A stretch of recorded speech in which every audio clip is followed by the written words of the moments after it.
આઈસડીએસ ખાતા પહેલા ચેતી જજો, કારણ કે તે તમારા આરોગ્ય સાથે ચેડા તો નથી થઈ રહ્યા. આરોગ્ય વિભાગની ટીમે 16 જગ્યાએથી લીધેલા સેમ્પલમાંથી રિપોર્ટમાં 3 નમૂના ફેલ આવ્યા. પાલિકાએ ત્રણેય જગ્યા પરથી વસ્તુઓનો નાશ કર્યો છે. ત્રણેય દુકાનદારો સામે કાયદેસરની કાર્યવાહી કરવામાં આવશે. કાળઝાળ ગરમીથી રાહત મેળવવા માટે લોકો ઠંડા પીણા અને આઈસ ડીશનો સહારો લેતા હોય છે.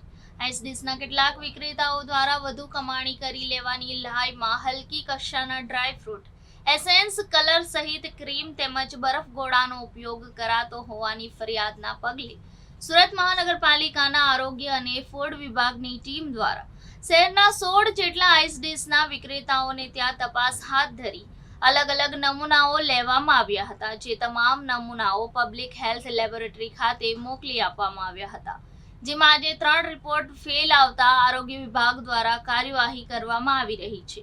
સિંગણપોરમાં જેબી આઈસ ડીશ, અડાજણના રજવાડી મલાઈ ગોલા અને રાજ આઈસ ડીશના સેમ્પલ ફેલ નીકળ્યા છે, જ્યારે અડાજણના રજવાડીમાં મિલ્ક ફેટમાં ફેટની માત્રા ઓછી, રાજના ક્રીમના નમૂના ફેલ તો જેબીમાં ઓરેન્જ સિરપ ફેલ આવ્યા છે. પાલિકાએ ત્રણેય જગ્યા પરથી વસ્તુઓનો નાશ કર્યો છે. ત્રણેય દુકાનદાર સામે કાયદેસરની કાર્યવાહી કરવામાં આવશે.